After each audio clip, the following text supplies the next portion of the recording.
दरमियानी शब की तारीक खामोशी में जब दुनिया सो रही होती है, तब रात के उस पहर एक अजीब लम्हा ऐसा होता है जो कई लोगों के नज़दीक एक ख़ास लम्हा होता है।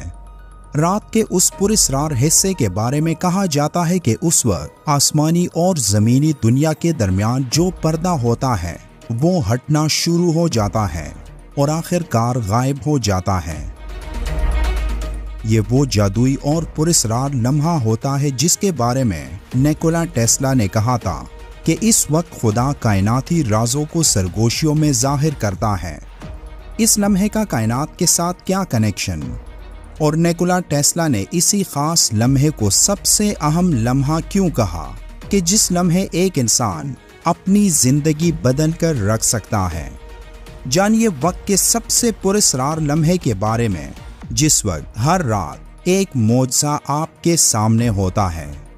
हमारे साथ रात के इस खामोश सफ़र में शामिल होकर वो राज जाने जिस लम्हे वक्त और स्पेस के दरमियान हाइल पर्दा ख़त्म होकर वक्त और स्पेस एक होकर झूमने लग जाते हैं और कायनात का ज़र्रा ज़र्रा एक इंसान को बताने की कोशिश करता है कि ए गाफिल उठ खड़ा हो, देख तुम्हारी सबसे बड़ी कामयाबी तुम्हारे सामने है।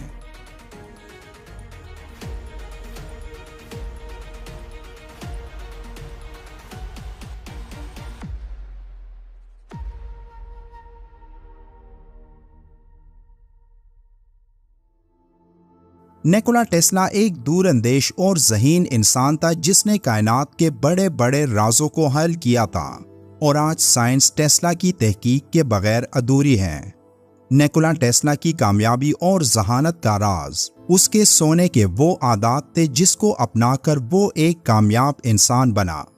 निकोला टेस्ला रात के वक्त 2 घंटे सोता था और दिन को कुछ देर के लिए आराम करता। उसका मानना था कि उसकी नींद की इस रूटीन की वजह से वो अपने काम को भरपूर एनर्जी से कर पाता है। टेस्ला ने एक जगह इस वक्त के बारे में लिखा था जिसका टाइटल उसने ये दिया कि खुदा रात के 3 बजे क्यों जागता है।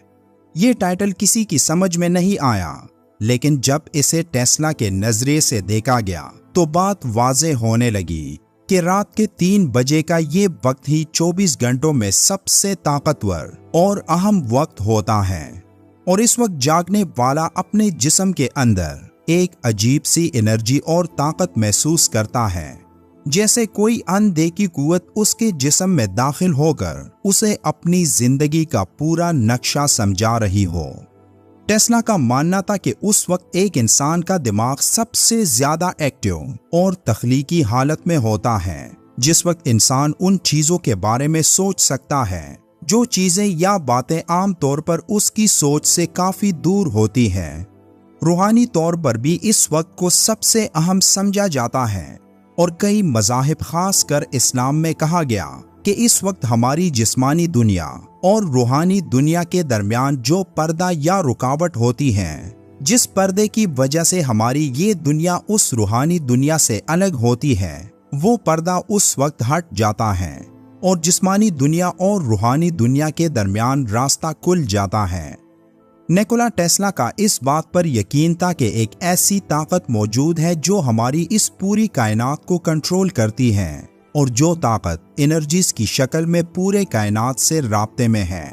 इसलिए निकोला टेस्ला ने कई मज़ाहिब को स्टडी किया, लेकिन उसके मुताबिक जिस मजहब में इस अनदेखी ताकत यानी खुदा का तसव्वुर सबसे मजबूत और हकीकी है वो इस्लाम है। कुरान और हदीस में कई जगह इस हवाले से इशारे मौजूद हैं कि सुबह के 3 बजे का ये वक्त इंतहाई अहम होता है। यही बात निकोला टेस्ला समझ चुका था और वो उन एनर्जीज की तलाश में था जो एनर्जीज एक इंसान को उस अनदेखी ताकत के करीब तर लाती हैं।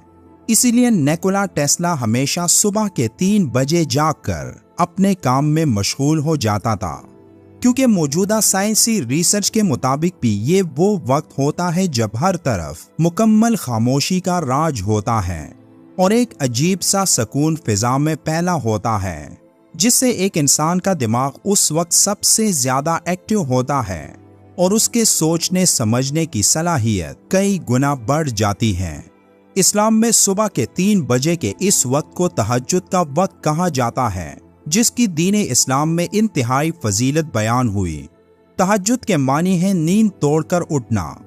रात के वक्त तहज्जुद करने का मतलब है कि रात का एक हिस्सा सोने के बाद फिर उठकर नमाज पढ़ी जाए, और नफल नमाजों में सबसे ज्यादा इसका सवाब है। 1990 की दिहाई में अमेरिका के साइंसी जरीदे साइंटिफिक अमेरिकन में एक रिसर्च छपी थी, जो अमेरिका की यूनिवर्सिटी ऑफ पेंसिल्वेनिया में की गई, जिसमें इंसानों और जानवरों के दिमागों पर बरकी इलेक्ट्रोड्स लगाकर नींद के दौरान उनके दिमागों का तज्जिया किया गया।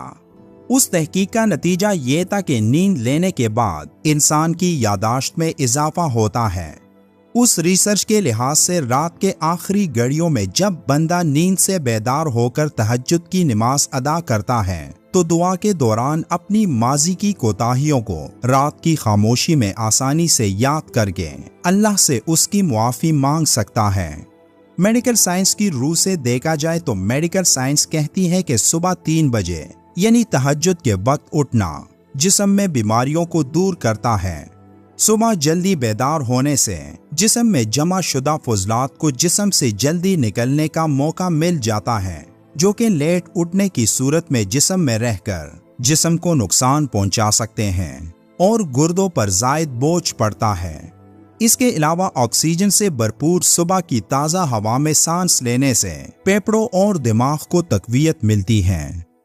एक हदीस पाक में जिक्र आया कि हर रात के पिछले पहर अल्लाह हमारी इस दुनिया के आसमान पर नुज़ूल फरमाता है और ऐलान करता है कि है कोई मुझसे दुआ करने वाला कि मैं उसकी दुआ कबूल करूं। अब गौर करें कि ये वही अनदेखी कुव्वत है जिसका जिक्र निकोला टेस्ला ने अपनी रिसर्च में किया और कहा कि ये वक्त एक इंसान की जिंदगी का इंतहाई अहम वक्त होता है। अल्लाह के आखिरी रसूल सल्लल्लाहु अलैहि वसल्लम जब तहज्जुद के लिए बेदार होते हैं तो कमरे से बाहर सहन में तशरीफ लाते हैं, आसमान की जानिब निगाह उठाते और सूरह आले इमरान की आखिरी आयात तिलावत फरमाते हैं। उसके बाद वुजू करते और तहज्जुद की नमाज अदा फरमाते हैं। निकोला टेस्ला की ये पूरी रिसर्च अल्लाह ने कुरान की 2 आयात में बयान फरमाई, जहां सूरह आले इमरान की आयत नंबर 190 और 191 में इरशाद फरमाया, बिलाशुबा आसमानों और ज़मीन की पैदाइश में रात दिन के अदल बदल में अहले इल्म के लिए निशानियां हैं। ये ऐसे लोग होते हैं जो खड़े बैठे और अपने पहलुओं के बल लेटे हुए अल्लाह को याद करते हैं और कायनात की पैदाइश पर गौर व फिक्र करते हैं। नाज़रीन कराम, गौर कीजिए कि बिग बैंग धमाके के साथ ही वक्त की पैदाइश एक अनोखा और अजीब वाक़या था। आज इन अनोखे साइंसी हकाइक तक पहुंचने के लिए 180 ममालिक के 15 लाख अफराद कई मिलियन डॉलर्स खर्च कर चुके हैं कि कैसे एक जोरदार धमाके से कायनात वजूद में आई और कैसे उसमें वक्त की पैदाइश हुई और कैसे इस दुनिया का खात्मा होगा। ये तमाम तफसीलात आज साइंस के पास मौजूद है, लेकिन गौर कीजिए कि आज से 1400 साल पहले रसूलुल्लाह सल्लल्लाहु अलैहि वसल्लम सुबह के 3 बजे बेदार होकर नमाज तहज्जुद पढ़कर सारा कुछ बता गए। जैसा कि कुरान में है कि वो कायनात का मुनफरिद मुअज्जिद है और जब वो किसी मंसूबे को वजूद बख्शने का फैसला करता है तो बस मंसूबे के बारे में कुन कहता है और वो वजूद में आ जाता है। नाज़रीन कराम, ये है फल्कियाती साइंस का वो समंदर हुजूर अकरम सल्लल्लाहु अलैहि वसल्लम की नमाज तहज्जुद से खुला। अल्लाह तमाम अहले इल्म को इस नमाज की तौफीक अता फरमाए। आमीन।